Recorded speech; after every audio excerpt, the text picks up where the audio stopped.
So today we are on a road trip from Cape Town to Stellenbosch, Stellenbosch to Franschhoek, and Franschhoek back to Cape Town. And the drive to Stellenbosch, which is where I'm recording this, is about 40 minutes. 40 minutes, yeah.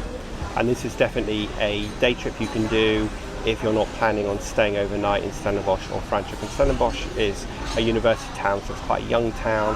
Property prices here are pretty cheap.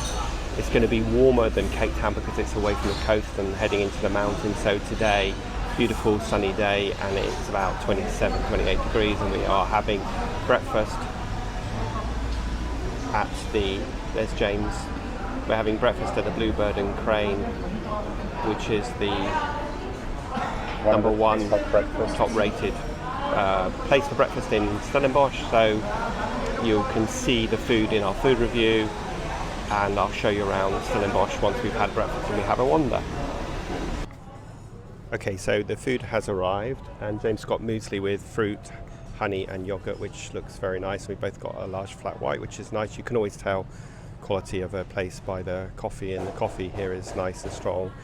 And I have got bacon, poached egg and avocado on toast, which again looks very nice. So we shall enjoy our breakfast now. And mine was very nice as well. I had the avocado on toast with bacon and poached egg, and it was very nice. And it was quite not cheap, was it? About £4. What's the total bill? 208.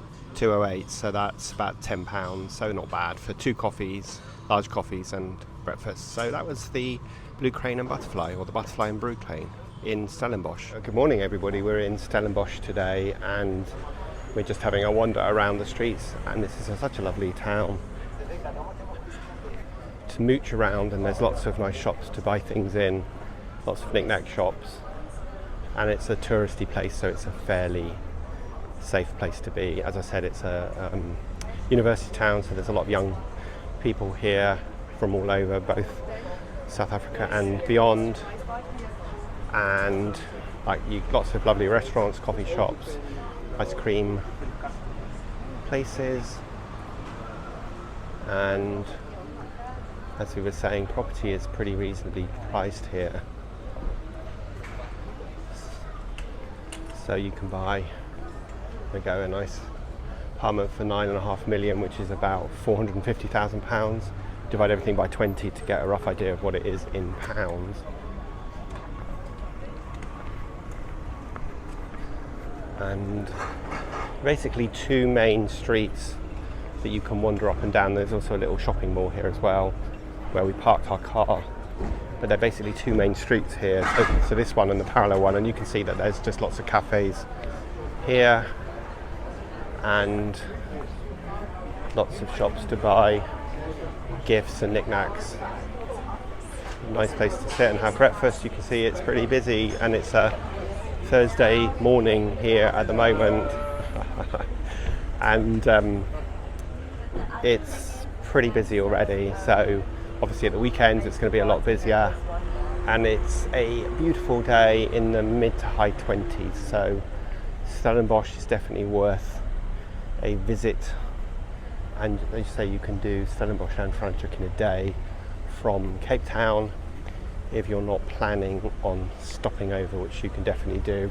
And obviously we're into the winelands here, so if you're going to go to Franschhoek and you want to go on one of the wine tram tours to visit one of the wineries, then obviously you need to make sure you're not driving. So you can either do that as a day trip, organised day trip from Cape Town. You can stay overnight, lots of B&Bs to stay in, or you can just do it as a day trip, but obviously you can't drink and drive. Lots of lovely Dutch, sort of Germanic inspired, well Dutch inspired actually, architecture, and lots of little monuments along the way. And as you say, we walked a little bit beyond that main strip and it suddenly gets a lot quieter. Towards the church. Yeah, and this is Church Street we're walking on at the moment, and it's called Church Street because, as you will see in a moment, there's a big church up ahead. Right, so Stellenbosch, everyone knows. Yeah, so let's walk in the road and take our life into our hands so you can see it. It's the church. There's lots of galleries here, and this is actually new because it used to be some cheetahs here, but now it's some baboons instead. Yeah, so here's the church, which looks spectacular against the blue sky, and you can see in the background the mountains. So that's Stellenbosch. We're going to carry on wandering around here for a bit, look at some shops, and then we're going to head into Franschhoek, and of course we'll take you with us. Welcome to Franschhoek. We've just driven about 35 minutes from Stellenbosch. Absolutely beautiful drive through the mountains and seeing all the beautiful pristine wineries and bougainvillea.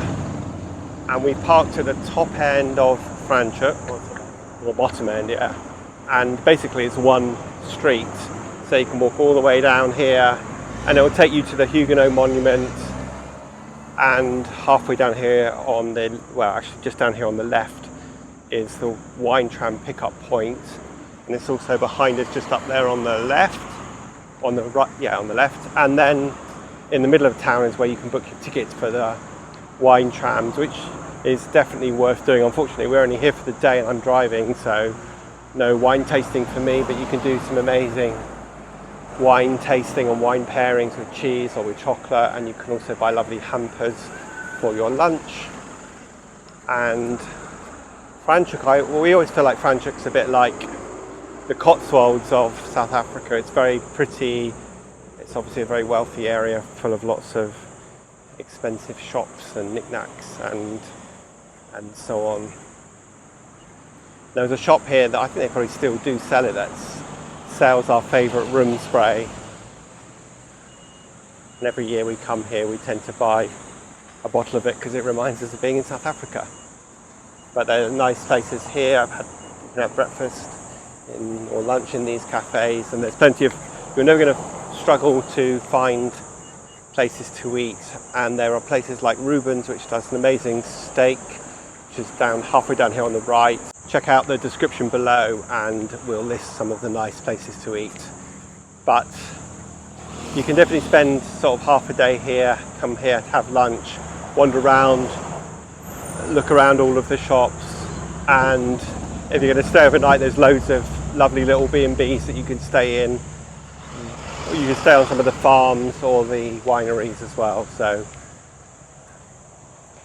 that is Franschhoek. I'm going to link to a previous video I did on Franschhoek, so if you want to see more about Franschhoek then you can watch that video, and I take you around the town on a very hot day. It's definitely a lot hotter here than it is in Cape Town, and that's actually a lot hotter here than it is in Stellenbosch because we're just more into the mountains away from the coast. But actually a lovely temperature today, and you can hear all the crickets in the background. So I think they're cicadas. Are they cicadas? Yeah.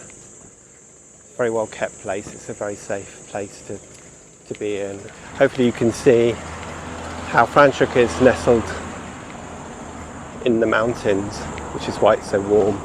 But it's absolutely pristine here. This is a great example of the architecture here, and how beautiful does that look nestled against the mountains with the well kept lawns and the wild gardens, very typical of this area and of the Huguenot architecture. So just up here on the left is a market that's always here every day, and that sells a lot of local crafts and arts. We're next to this lovely fountain monument. One thing that's worth knowing is how much hotter it is here than Cape Town, so make sure you've got your factor 30 or at least, or factor 50 like I've got on. Yeah, I imagine it's in the 30s here today, so pretty warm, but there are fortunately plenty of places to go and cool down, coffee shops and so on, as you can see on the other side of the road. Once you have walked the length of the main shopping strip, which is about half a mile, then you come to the end of town where the Huguenot monument is. And again, if you check in the show notes, I'll link to my previous video where I talked about what the Huguenot monument is, so I won't go into that again today. So we are at TukTuk in Franschhoek. I'm having a really lovely homemade cordial cocktail James is having the biltong bowl, which is all meat, and I'm having the taco vegetarian, so we're kind of balancing each other out. And we're not that massively hungry, so we just wanted to have something to nibble on. James has certainly got that, so we'll report back how it is. Food there was really nice, kind of what you saw was what you got, and we wanted something just to fill us up between breakfast and dinner, and we had dinner in Cape Town, and I will show you all of that in our full food review, because certainly South Africa is a culinary delight, so lots of fantastic food, including that restaurant. Now this is a fairly short video because, as I said, I've done videos on Stellenbosch and Franschhoek before, but I did want to give you a little bit of background on both of those locations. So Stellenbosch is South Africa's second oldest town, founded in 1679 by Governor Simon van der Stel. And as you can see, it's known for its oak-lined streets, that Cape Dutch architecture, historic buildings, and of course Stellenbosch is a university town as well, and of course it's also home to some of the finest wine estates in the country. And as you saw, Franschhoek is this charming village which is nestled in those surrounding mountains. It was established by the French Huguenot refugees in 1688, which is what that monument is all about, and they brought their winemaking skills with them. And of course today it's a culinary hotspot with over 40 different restaurants, and as I said, I'm listing our top 5 favourite ones in the show notes today, as well as cafes and bistros like we just had lunch in. It also has lots of galleries, museums and shops, so it's definitely somewhere that is worth visiting. And doing Cape Town, Stellenbosch, Franschhoek, Franschhoek, Cape Town in a day is really doable, and it's only about 2.5 hours driving in total, so I'd highly recommend that as a day trip.